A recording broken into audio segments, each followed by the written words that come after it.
Hello students, a warm welcome to the session 2020-21। आपकी first class में आपका हार्दिक स्वागत है।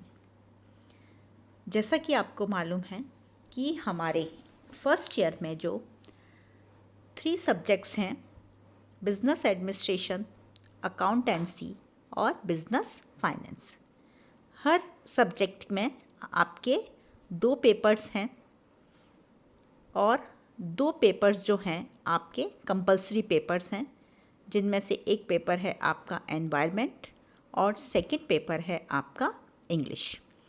इसमें से एनवायरनमेंट के मार्क्स आपके परसेंटेज में ऐड होंगे और इंग्लिश में आपको पास होना ज़रूरी है। जो हमारा बिजनेस एडमिनिस्ट्रेशन का पेपर है उसमें हमारे 2 पेपर्स हैं। फर्स्ट पेपर है हमारा प्रिंसिपल्स ऑफ मैनेजमेंट और सेकंड पेपर है हमारा बिजनेस लॉ, जिसका नाम है बिजनेस रेगुलेटरी फ्रेमवर्क। मैं आपको बिजनेस एडमिनिस्ट्रेशन के जो 2 हमारे पेपर्स हैं उनकी स्टडीज़ करवाऊंगी। आज हम हमारे जो प्रिंसिपल्स ऑफ बिजनेस मैनेजमेंट है उसके जो पेपर है उसके सिलेबस को हम डिस्कस करेंगे। हमारा जो सिलेबस है 5 यूनिट्स में डिस्ट्रीब्यूट है और जो पेपर का पैटर्न है उसमें भी क्वेश्चंस यूनिट के अकॉर्डिंग ही आते हैं। इस बार पेपर का क्या पैटर्न रहेगा, जब यूनिवर्सिटी से डायरेक्शन मिल जाएंगे आपको पेपर पैटर्न की डिटेल बता दी जाएगी। जो हमारा ये सिलेबस है 5 यूनिट्स में डिस्ट्रीब्यूट है ये। और अब जो हमारे 5 यूनिट्स हैं उसमें जो हमें स्टडी करना है हम उसके बारे में डिस्कस करेंगे। फर्स्ट है हमारा introduction to management, concept, nature, process and significance of management, यानी कि प्रबंध की अवधारणा और उसका महत्व। इसी के साथ साथ प्रबंध की प्रक्रिया, कार्य और भूमिकाएं, प्रबंध की प्रकृति, प्रबंध के सिद्धांत, यह सब हमारे फर्स्ट यूनिट में है। सेकंड है इसमें an overview of functional areas of management, यानी कि प्रबंध के कार्यात्मक क्षेत्र। फिर है हमारा डेवलपमेंट ऑफ मैनेजमेंट थॉट्स, यानी कि प्रबंध चिंतन का विकास। इसके अंतर्गत हम जो विभिन्न हमारे थिंकर्स हैं मैनेजमेंट के उसके बारे में स्टडी करेंगे।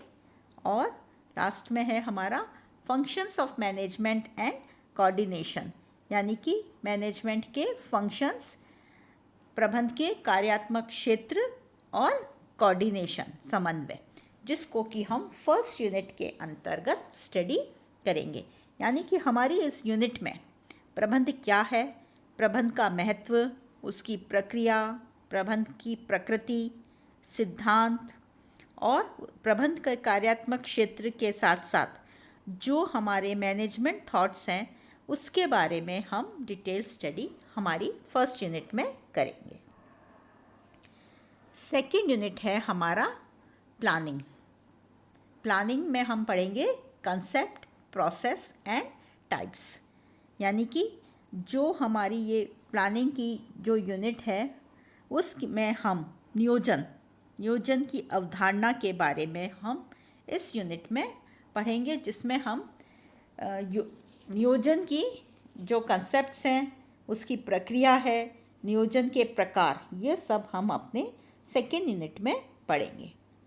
इसी के साथ हम decision making, concept and process, decision making यानी कि निर्णय की जो प्रक्रिया है वह क्या है, उसकी क्या प्रक्रिया अपनाई जाएगी, यह हम सेकेंड यूनिट में स्टडी करेंगे। फिर है हमारा corporate planning, strategy formulation, concept of strategic planning, यानी कि व्यू रचनात्मक नियोजन, व्यू रचनात्मक नियोजन के बारे में हम सेकेंड यूनिट में स्टडी करेंगे। मैनेजमेंट बाय ऑब्जेक्टिव यानी कि उद्देश्य द्वारा प्रबंध।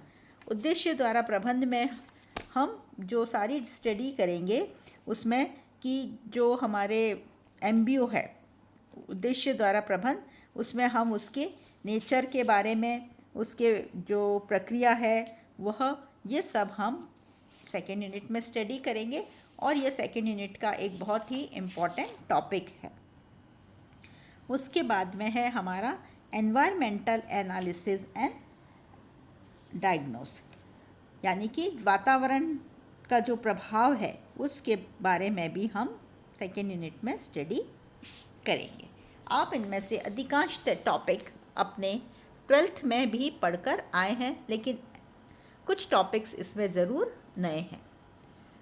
थर्ड यूनिट है हमारा ऑर्गेनाइजिंग, जिसमें हम concept, nature, process and significance of organisation के बारे में स्टडी करेंगे, यानी कि संगठन क्या है, उसकी प्रकृति, प्रक्रिया और महत्व। फिर है हमारा authority and responsibility and delegation of authority यानी कि अधिकार, दायित्व और सत्ता का प्रत्यायोजन। डेलीगेशन ऑफ ऑथोरिटी मीन्स सत्ता का प्रत्यायोजन। ये हम हमारी थर्ड यूनिट में स्टडी करेंगे। सेंट्रलाइजेशन एंड डिसेंट्रलाइजेशन और डिपार्टमेंटाइजेशन यानी कि संगठन संरचना के जो प्रारूप हैं और उसका विभागीकरण, इसके बारे में हम स्टडी करेंगे। ऑर्गेनाइजेशनल स्ट्रक्चर यानी कि संगठन संरचना जो है हमारी, उसके डिफरेंट फॉर्म्स जो हैं वह हम थर्ड यूनिट में स्टडी करेंगे। हमारी फोर्थ यूनिट है वह मोटिवेशन, लीडरशिप और कम्युनिकेशन से रिलेटेड है, जिसमें हम मोटिवेशन के अंतर्गत हम मास्लो, हर्सबर्ग और आउची और मैकग्रेगर की थ्योरीज़, इसमें हम डिटेल स्टडी करेंगे। इनमें से आप मास्लो और हर्सबर्ग 12th क्लास में भी पढ़कर आए होंगे। Financial and non financial incentives यानी कि वित्तीय व अवित्तीय जो साधन हैं मोटिवेशन के, उनके बारे में स्टडी करेंगे।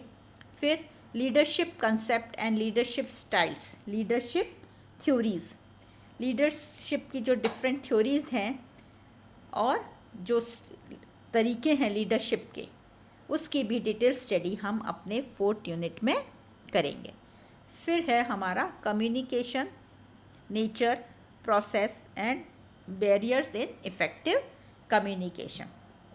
कम्युनिकेशन यानी कि हमारा संप्रेषण तंत्र या हम कहें संदेशवाहन की प्रकृति, उसकी प्रक्रिया और जो हमारे बैरियर्स हैं कम्युनिकेशन में, उसके बारे में डिटेल स्टडी हम फोर्थ यूनिट में करेंगे।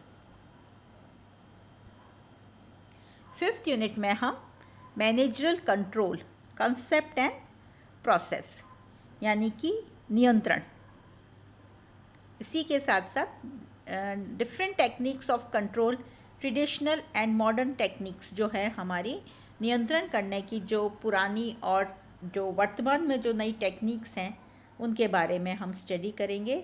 फिर है हमारा management of change, concept, nature and process of planned change and resistance to change. इसमें हम परिवर्तन का प्रबंध, उसकी क्या प्रकृति है, उसका जो प्लांट चेंज है उसका क्या प्रोसेस रहेगा, और रेजिस्टेंस टू चेंज यानी कि लोग परिवर्तन का विरोध क्यों करते हैं, इसके बारे में भी हम जानकारी डिटेल में पढ़ेंगे। फिर है हमारा emerging horizons of management in a changing environment यानी कि बदलते परिवेश में प्रबंध के उभरते आयाम। नए नए जो मैनेजमेंट के कंसेप्ट्स हैं उसके बारे में भी हमारी डिटेल स्टडी रहेगी। आपकी जो ये फिफ्थ यूनिट है इसके कुछ टॉपिक्स आपके लिए नए हैं ज़रूर हैं, बाकी की जो 4 यूनिट्स हैं उसके अधिकांश टॉपिक आपने 12th क्लास में भी पढ़े होंगे, लेकिन अब हम कॉलेज में इसके बारे में डिटेल स्टडी करेंगे। और management of change, emerging horizons of management आपके इम्पोर्टेंट टॉपिक्स हैं जिसे आपको डिटेल स्टडी अवश्य करना है। तो हम अपनी नेक्स्ट क्लास में जो हमारा सेकंड पेपर है उसके सिलेबस के बारे में डिस्कस करेंगे। आप वीडियोस निरंतर देखते रहें और वीडियोस देखने के लिए ज़रूरी है कि आप वीडियोस को ज़रूर सब्सक्राइब करें, जिससे कि जब भी कोई नया वीडियो आएगा उसका लिंक आपको प्राप्त हो जाएगा। Thank you.